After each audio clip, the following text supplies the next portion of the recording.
نکالے، وہاں سے کون نکال سکتا ہے اللہ تعالیٰ کی مدد کے بغیر؟ تو فرمایا الا الذین تابوا، ہاں مگر جو لوگ توبہ کر لیں، مرنے سے پہلے توبہ کر لیں، اپنے نفاق کو چھوڑ دیں، اپنے گناہ کو چھوڑ دیں، وَأَصْلَحُوا، اور اپنی اصلاح بھی کر لیں، کافروں کی دوستی بھی چھوڑ دیں، کافروں کے ساتھ بیٹھنا اٹھنا دلی دوستی رکھنا یہ سب کو چھوڑ دیں، اور صحیح طریقے سے اللہ اور اللہ کے رسول کی اتباع میں آ جائیں، اپنی اصلاح کر لیں، وَاعْتَصِمُوا بِاللَّهِ، اور اللہ کو مضبوطی سے پکڑ لیں، مضبوطی کے ساتھ اللہ کو پکڑ لیں۔ اور اللہ کو مضبوطی سے پکڑنے کا مقصد یہ کہ اللہ کے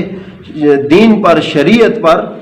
وہ پابندی کے ساتھ کاربند ہو کر اس پر چلیں، پابندی کے ساتھ، مضبوطی کے ساتھ چلیں۔ جیسا دوسری جگہ فرمایا ان تنصروا اللہ ینصرکم، اگر تم اللہ کے دین کی مدد کرو گے تو اللہ تمہاری مدد کرے گا۔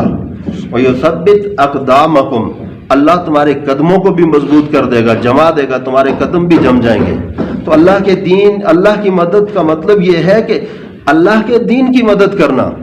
دین، اگر دین کا نقصان ہو رہا ہے تو اپنا دنیاوی نقصان برداشت کرو، لیکن دین کا نقصان برداشت نہ کرو۔ مثلا میرا بچہ اگر نماز نہیں پڑھتا تو میں اس کو کچھ نہ کہوں، اگر اس سے کوئی گھر کا نقصان ہو جائے، کوئی برتن ٹوٹ جائے یا کوئی اور نقصان کر دے تو میں اس پر چڑھ جاؤں، تو بتاؤ میں دین کے فائدے کے لیے سوچ رہا ہوں یا دنیا کے فائدے کے لیے سوچ رہا ہوں؟ مجھے چاہیے یہ کہ میں دیکھوں میرا بچہ نماز پڑھتا ہے نہیں پڑھتا، جھوٹ بولتا ہے یا سچ بولتا ہے،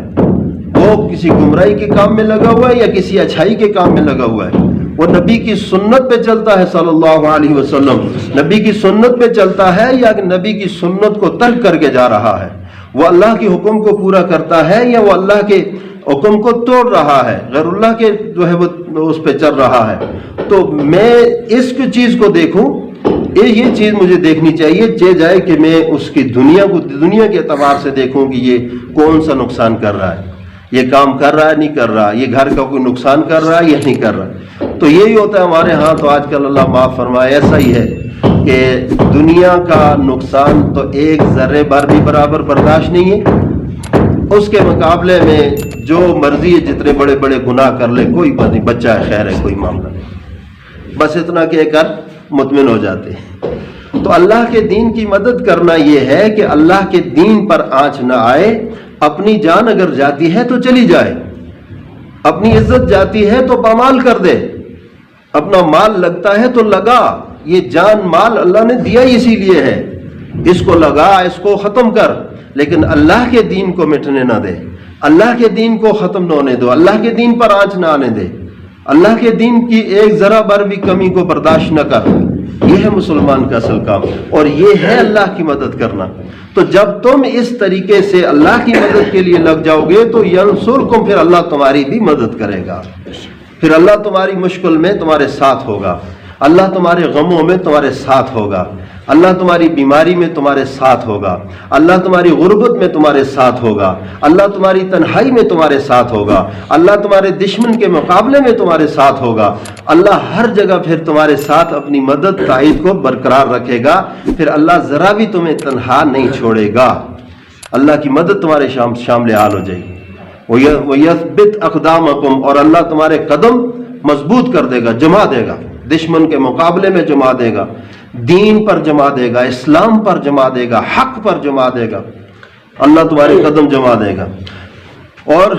اب اگر وَاعْتَصَمُوا بِاللَّهِ وَأَخْلَصُوا دِينَهُمْ، اور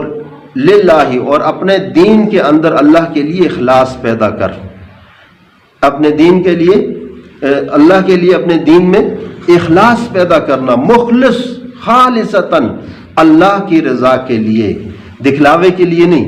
یہ منافقوں کی طرح دکھلاوا کرنا، ریاکاری کرنا، ان ساری چیزوں کو نکال دے، ان ساری چیزوں کو ختم کر کے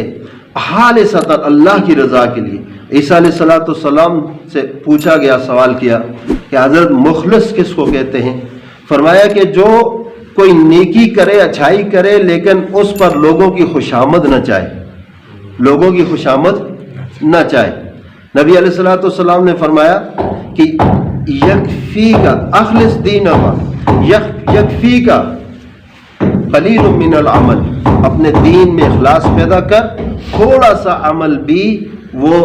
تیرے لیے کافی ہو جائے گا، تیری کفایت کر لے گا۔ 1 درہم اخلاص کے ساتھ خرچ کیا ہوا 100 درہم سے زیادہ جو ہے وہ ثواب اس کا ملے گا، زیادہ وہ فائدہ دے گا، اور 100 درہم ریاکاری سے خرچ کیا ہوا وہ 1 درہم کے مقابلے میں بھی کچھ نہیں کرتا۔ اخلاص، مخلص ہو کر اللہ کی رضا کے لیے کوئی بھی کام ہو، اللہ کی رضا کے لیے ہو، لوگوں کے دکھلاوے کے لیے نہ ہو۔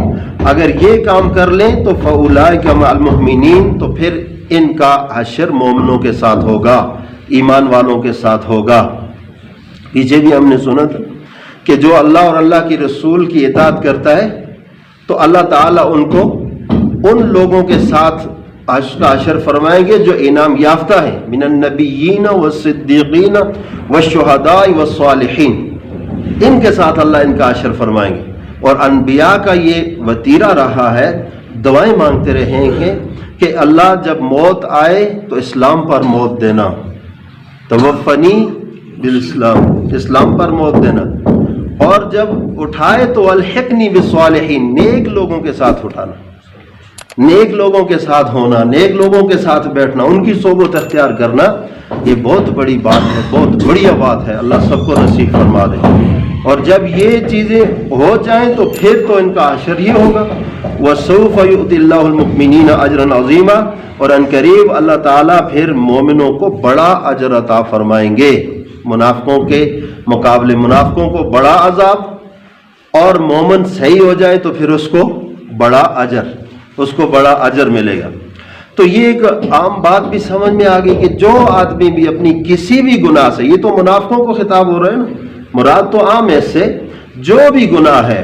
جس طرح کا بھی گناہ ہے، جس میں بھی مبتلا ہے، تابو، توبہ کر لے،